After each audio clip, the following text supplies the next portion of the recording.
Greetings.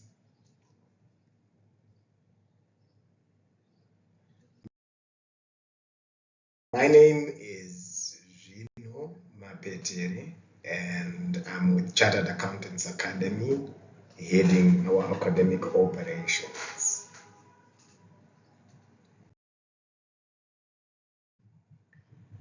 Today, I would like just to assist MBA candidates with a few tax items, and the session outcomes will be to look at the overall function of tax avoidance and evasion, the concept of source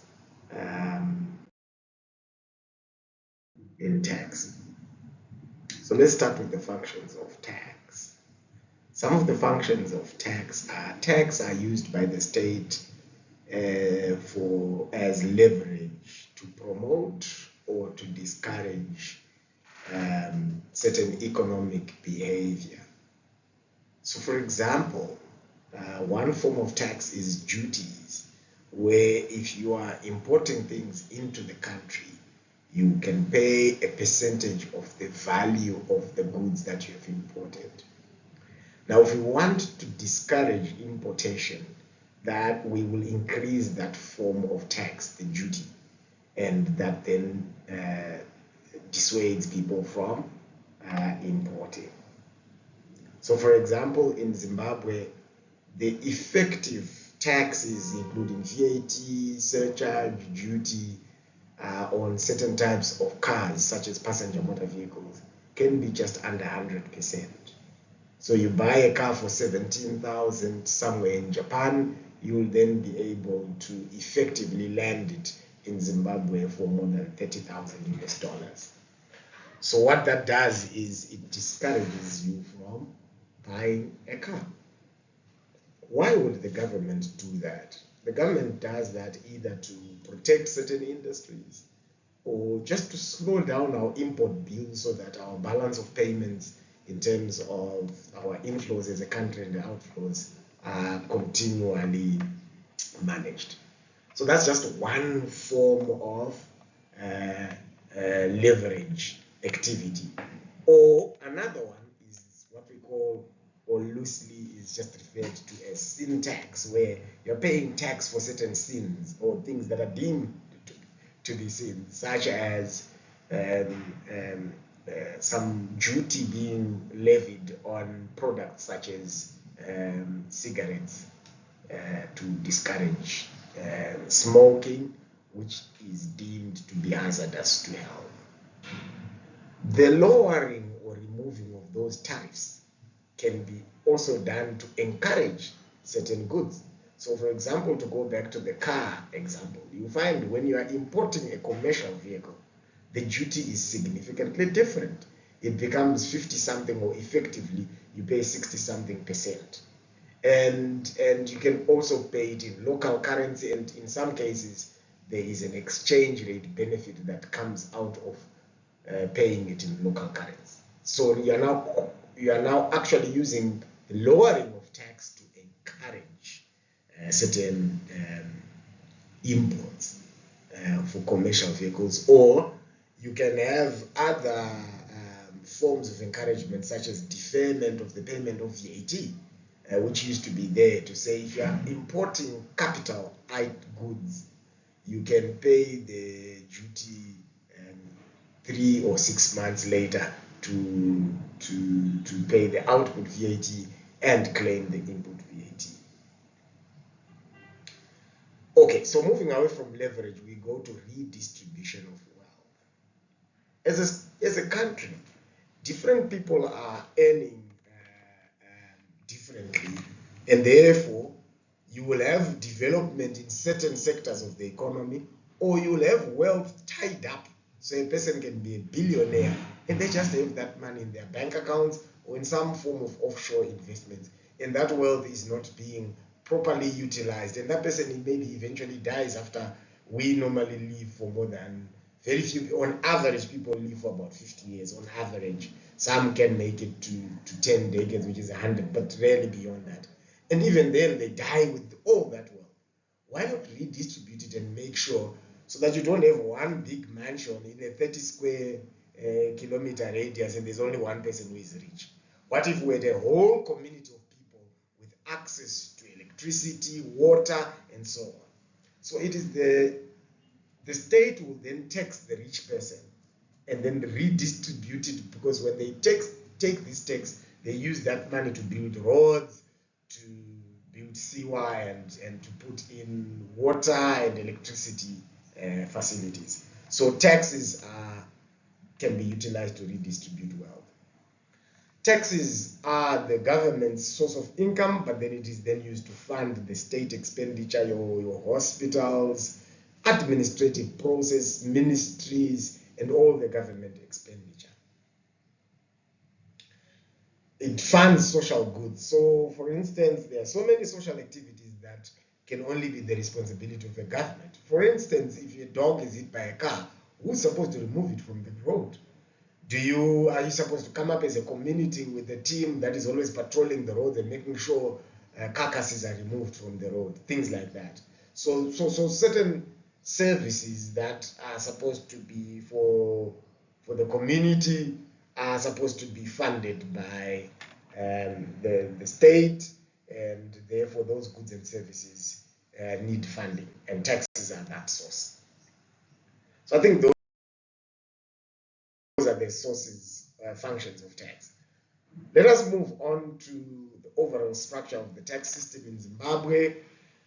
So you have the parliament that makes laws, Income Tax Act, and all the taxes acts, the VAT Act, the duties, the one for duties, customs and excise, capital gains tax, and it's parliament that comes up with those acts. Obviously, this follows the state. The collecting agency for the state is Zimbabwe Revenue Authority. So it helps in the budgeting process, and the budgeting is done by the Minister of Finance. So they're looking at revenue, and then they'll charge the ZIMRA to collect that revenue, but they'll look at all the line ministries and look at how they can collect.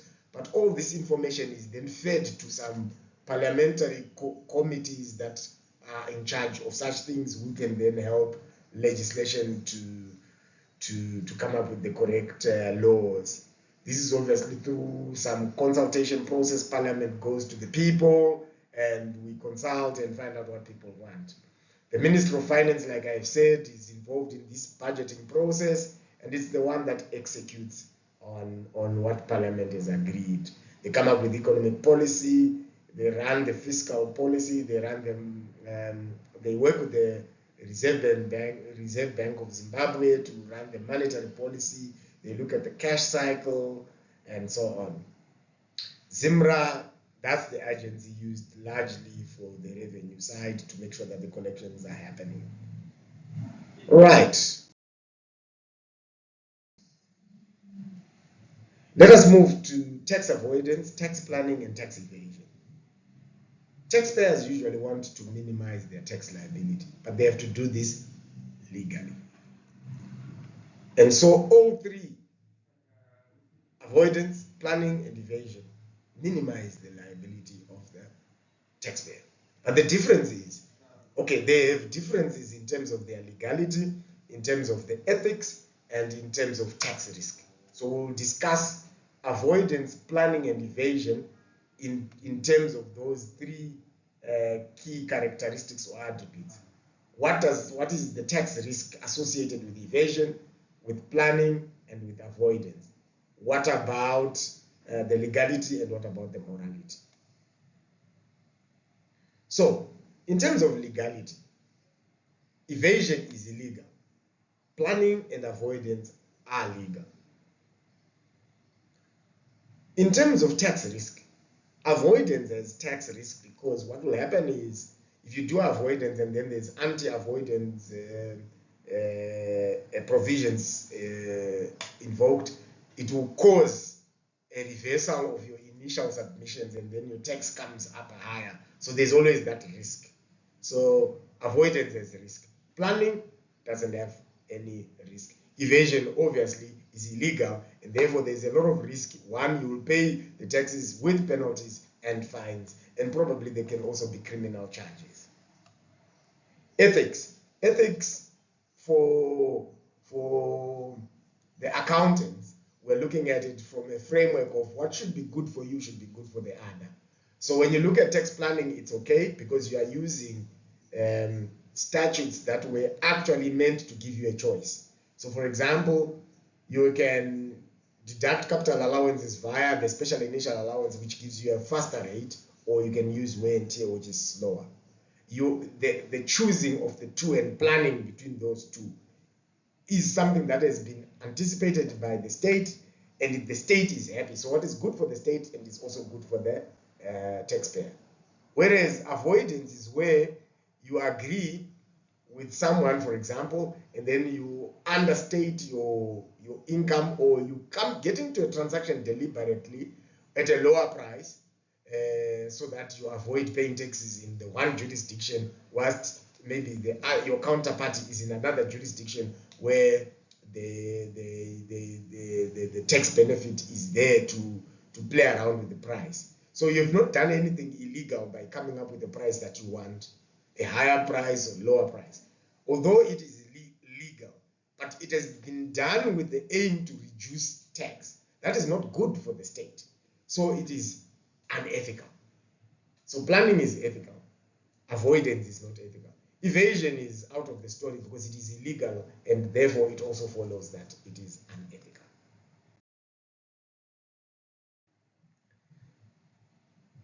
So here is a summary table of what we've just discussed. Planning, as you can see, it has no tax risk, is legal, is ethical. Avoidance has a tax risk, is legal, is not ethical. Evasion has a tax risk, is not legal, is not ethical.